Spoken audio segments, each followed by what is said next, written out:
welcome. Hopefully this is the right start for everybody.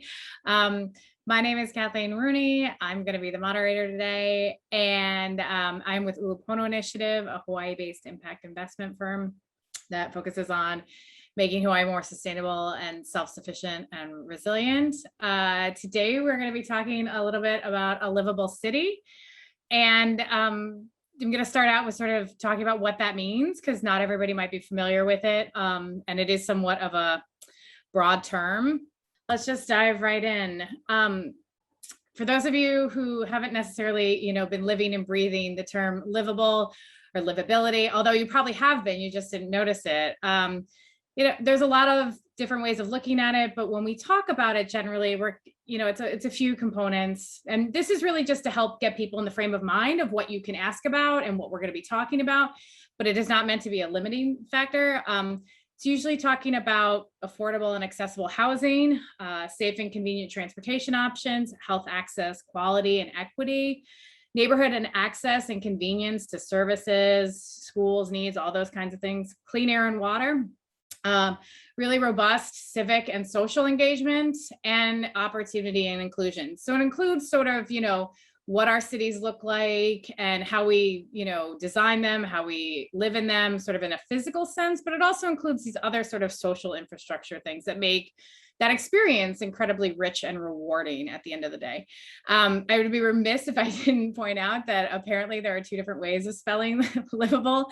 The one that we have right here is actually the British way of doing it, whereas I think a few of us are more used to the American version in which the E is removed. So apologies if we go back and forth, but I think that sort of shows how this term is, can take on different meanings in different contexts and different spellings in different continents. So one of the things that I think is sort of helpful sometimes to talk about is to kind of show what a 15-minute city is. So this is actually here in Honolulu. And I think what's really great about it is that we have a lot of these here where you can reach a lot of, at least the basic necessities and the things that you probably need to reach in a given day all in one space. Now, that doesn't mean that those are necessarily the restaurants or the doctors you want to visit. We all like a lot of choice. But I do think it's kind of important to show is that there are a lot of communities and places across America where this isn't even the building block they're starting from. And we have a lot of these and we have a lot of options. And I think that that's one of the things that we really want to focus on today, which is what are the things that we have great here that already make our communities super livable? And, what are the great things that we're doing to make it, that we have more transportation options, that we have more housing options, that we're building more community and those types of things.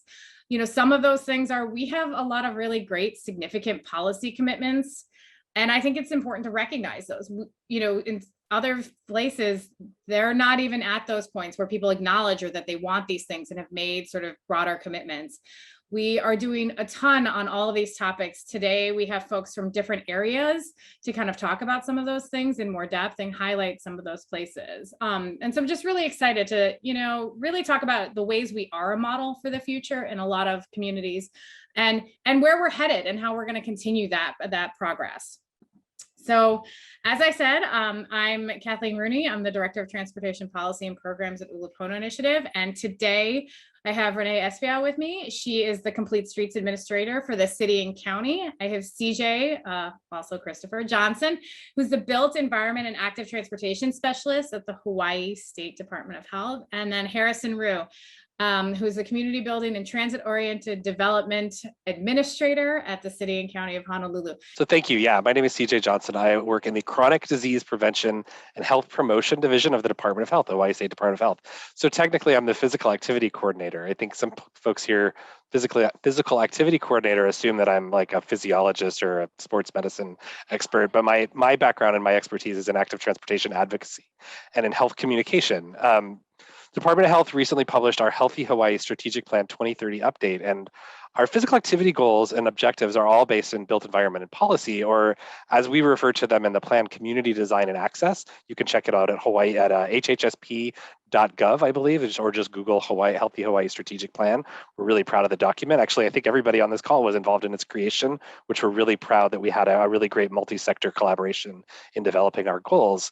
I think historically, we have had a lot of focus on on encouragement. But what we understand now is that where you live, the design, the environmental and social factors and transportation systems that you depend on to connect you with healthy food, healthcare, education, jobs, worship, recreation, civic participation has this really huge impact on your health outcomes. So over the past several years, the CDC at the national level and the Department of Health at the state level, our strategy for promoting physical activity has shifted, I think, primarily from that encouragement piece to a really, really heavy focus on the built environment and what we call the social determinants of health.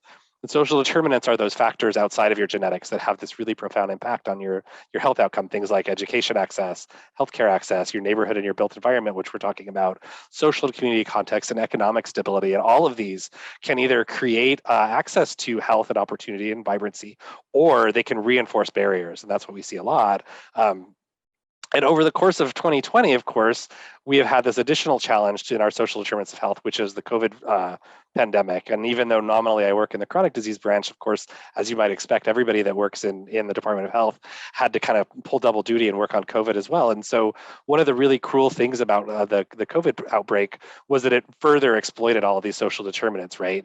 A lot of these same factors that reinforce our susceptibility or vulnerability to chronic diseases like heart disease and diabetes also made people much more likely, in this compound way that was especially cruel, made people more likely to be exposed to COVID-19, or less likely to have access to therapies or healthcare that could help them keep from getting sick.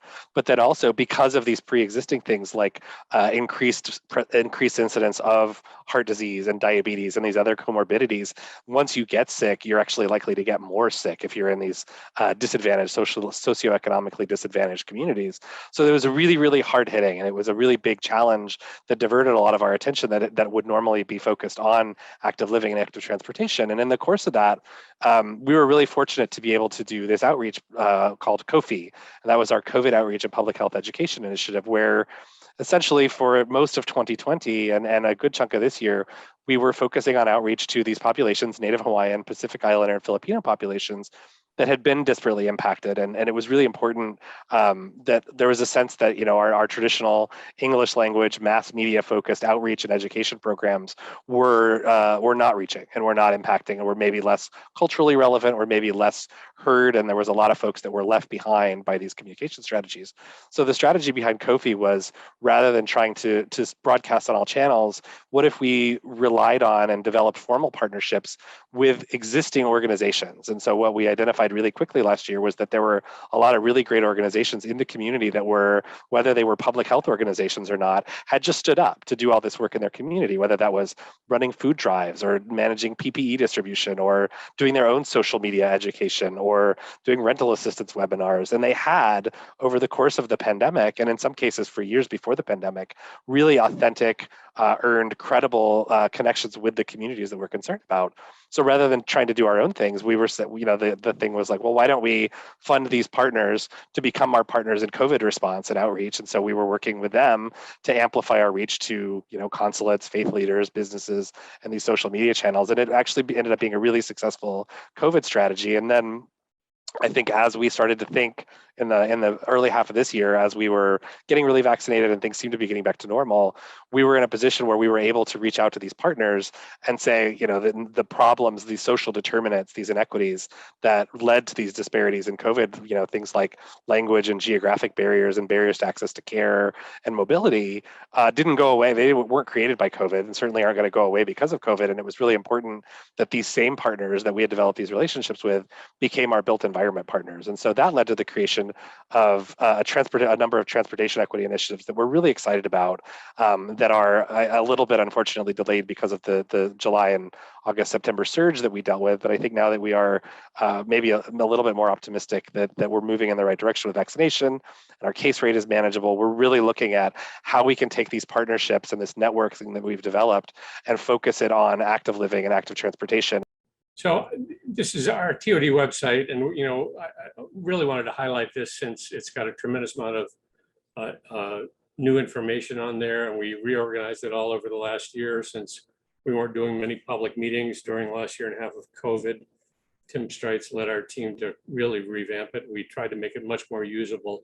So I'm just going to walk through these sliders on the front page that tell the TOD story. You'll notice our our tagline is not live, work, play, it's live, work, connect, because that's, I think, our main job in TOD is connecting both all the work of the agencies, our partner organizations in the state, as well as connecting with the community and making sure that what we see on the ground provides more connectivity and better ways to get around.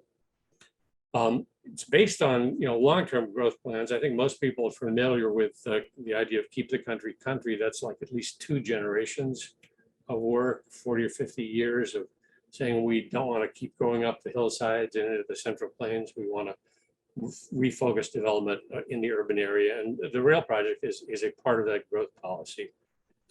And it's not necessarily all about developing new land. The idea of plugging the pukas, looking for parking lots and small buildings that are little value, non-historic, some 30-year-old drive-in or something like that. And there's opportunity to redevelop those pukas to make it more livable and more walkable.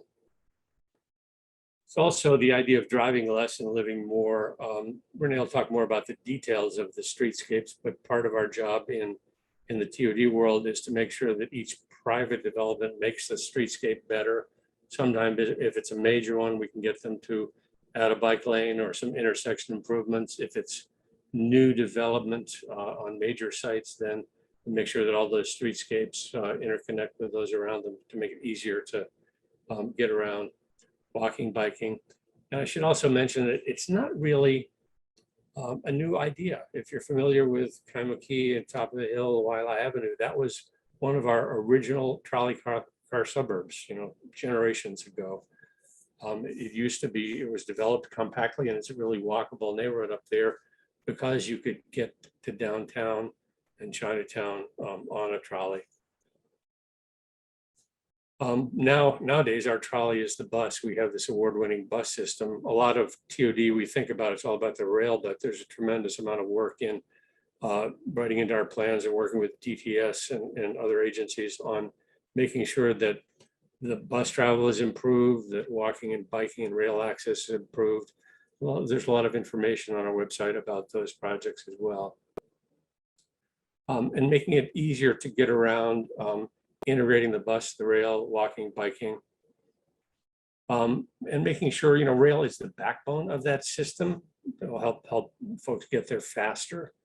Well, folks have been recently saying, well, wait, if it's going to take years more for the rail to get downtown, is it still worth doing the TOD? Well, the quick answer is yes. All of the projects that are going in Ala Moana are near one of the award-winning bus system and great bus service to get downtown, to get into Waikiki. So rail will make it easier and quicker and faster and cheaper, but that doesn't mean we have to wait on the development until rail is operating. And I mentioned this at the beginning, the idea that developing more densely in the urban area means we don't keep eating pineapple fields for more subdivisions. And there's a tremendous amount of, I think there's in the easy to develop areas along the rail corridor, there's room for 55 to 60,000 units, which is roughly 20 to 30 years of demand here. This is tremendous capacity in those urban and suburban areas for a lot more development. And the policies, I'll point to a couple of those in a minute on the website, but those policies basically require that developers improve not only on their own site, but if they're a major development, they've got to make improvements nearby as well. And the ultimate goal is having really cool places like this for us to hang out. I think we saw over the last year and a half, not only here, but across the nation, how important it is to have safe, convenient places that people can gather, whether in the middle of COVID or it's just the peacetime wanting to have a healthier community. A lot of the principles that CJ talked about are baked into our work of healthy communities. But it's not just health, it's really making places that you want to be in that are fun, engaging. I think Renee will talk a little bit more about how we can make even street projects more interesting and fun. And I just want to highlight 2 other specific things on the website itself. Under planning initiatives, I'm going to click over to the wayfinding. We're getting ready to issue our wayfinding report soon, but this will just give you a feel for it. The idea that, we need better information on how to get around, and, how our young people go to high school. We're not only going to have signage eventually around all the rail stations, and but eventually have an app that you can use to get around, and somebody like McConnell can, meet up with his friends and use an app to figure out where to go and where to meet up. And then when you get off there, there's signs at the station entrance and a map on the train. And you get off and you're going to Pearl Ridge, get off at the Colorado station. There'll be eventually signs to direct you up to the destination you're going to. And then, we're going to make it easy for places like the malls and other buildings to also install signs that tell you how to get back to the rail station. So that's one of the cool things to watch out for. In the next month or two, that'll be up. The final report will be up online. And then I did just want to highlight one more thing. This book that I showed at the beginning, Climate Adaptation Design, Principles for Urban Development. The idea that in addition to thinking about maybe retreating from the shore in some cases, in some areas, it might make more sense just to elevate a little bit. So we came up with this guideline, just the principles for doing that, looking at resilient buildings and site design, and looking at some of the streetscape concepts and how you look at the resilient streetscape zone between the curb and the building and how you elevate that over time. So that's some of the cool stuff that's going on in TOD world. It's not all just about big development projects. We're looking at how to make each neighborhood better. I didn't mention this, but we've had, pre-COVID, we've just had a, decade of really hands-on public involvement with thousands of people and a lot of the organizations that Christopher mentioned in the health projects. So a lot of the work that we're presenting here is really ideas that came from our stakeholders. So my program that I work on is called Complete Streets. For those of you who may be less familiar with the concept of complete streets, I like to show this sort of generic graphic from one of our national organizations that we look to for urban street guidance, NACDO. But this sort of shows, sort of a prototypical sort of ideal perfect street maybe. You've got, what we typically think of as street functions, right? You've got motor vehicle traffic and people kind of going to and from. You may have parking and loading on the sides, supporting the businesses and the residents that live there. But some of these elements we don't typically see on our urban streets. And so we have various efforts underway to try to figure out how to make our streets more complete, right? To include priority space for transit, for example, to provide dedicated space for people who want to get around by bicycle, either for transportation or for fun or for health. We often also forget about people who may have mobility challenges, right? People in wheelchairs or even just mothers with strollers. These people often have a very hard time navigating our streets on Oahu. And then of course, there's sort of the social life of a street, right? Businesses spill out there. Katie mentioned kind of social interactions as being an element of livability, right? That's how typically we know our neighbors, right? Is because we see them on the street, and that's where those interactions happen, and it's where that sort of social capital builds. And then the last element that you see here obviously is the trees, right? There's still an urban ecology that exists on our streets, even though they're often within a fully man-made and built environment. So this is kind of what we aspire to. And, in the title, I also tried to reframe how we think about our streets, right? Not just as thoroughfares for vehicles or even people just moving and trying to get to what they need, but really streets as places for gathering, places for commerce, and places for interaction. And I think the challenge that we all struggle with is, how to create those kind of spaces to allow those fantastic benefits to occur. Just a quick example, we do a lot of bicycle and pedestrian projects within my program. I'm sure you're all familiar with the South King Street Protected Bikeway that went in 2014. So very interesting to see how we're sort of piloting new strategies on how to make people feel more comfortable walking and biking in our urban areas. And of course, we've seen bike ridership explode on that facility. But we have also very excitingly seen pedestrian benefits as well. So this graphic actually shows pedestrian crashes before the bikeway went in on the left and then after on the right.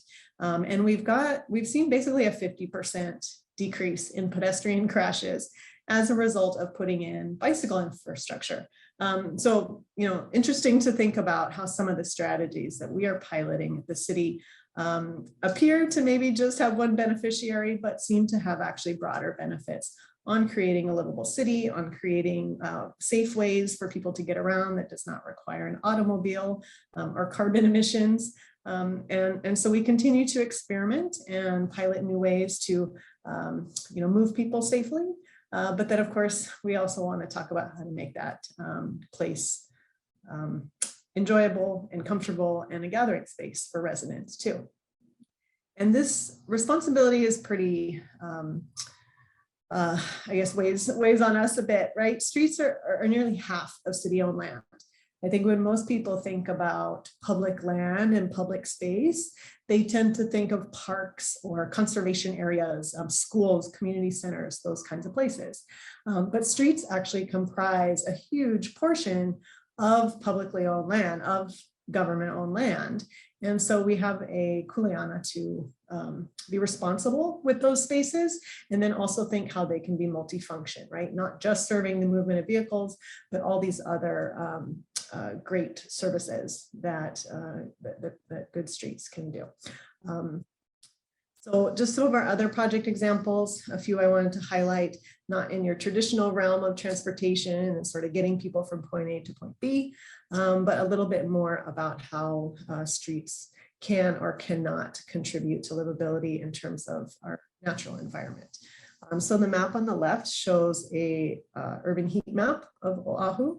Not surprisingly, all the places that have more impervious surfaces and more pavement and more streets are hotter. So, one strategy that we rely on heavily is trying to figure out how to plant more street trees. Not always a simple task, given that there are drainage structures and sewer lines and everything under the street, but that is a growing priority for the city. Another one that many people don't think of is that all of that real estate in streets, which cumulatively is worth about $50 billion, is also the place where a lot of our rainwater falls and gets channeled. So today, typically what happens is rainwater will fall on the street. It is channeled underground into the drainage system. And then it is diverted to probably a channelized stream. And then at the end point, it basically shoots straight out into the ocean, right? So you're sort of washing the street, washing all the oil and the brake dust and the tire dust and everything right off the street and straight onto our reefs, right? So no surprise that we have some nearshore water pollution problems on Oahu. So how can we use our streets and use all that space to improve our water quality, right? So this is an example of some permeable pavers that we recently installed in Chinatown and our pedestrian curb extensions, where water can actually trickle down into the ground and recharge without carrying pollutants straight into our waterways. And then the example on the right here shows a installation underneath the sidewalk at the Waipahu Transit Center. And this whole structure is basically just to provide for healthy, happy tree roots, which often the reason you see why street trees die is because they're trying to live in a very hostile environment with not enough space to grow and thrive. So we're really trying to rethink how we use our streets, both for getting around, but also just being good stewards of the Aina. And then the last thing I wanted to share was that we're not, all these improvements are not top down. They're not coming just from the city. We're sort of very busy trying to figure out how to fill our gap in infrastructure, build missing sidewalks and everything. But we have some really exciting examples of community-led projects that are popping up in communities as well. So the example on the left it was a great project out in Ewa Beach where tons of different community members came together to do this huge street mural along a route where kids walk to school every morning to give them more space and encourage cars to turn slower through the intersection. And then parklets, I'm sure you guys have seen these either in Kaka'ako or Kaimuki, we have a program where we work with businesses who are interested in installing these in parking spaces. And we work with them to do design review and go through the permitting process and everything. And we've seen an increasing demand and interest in these spaces since COVID. So very interesting to see how some of our work also evolves with newer happenings.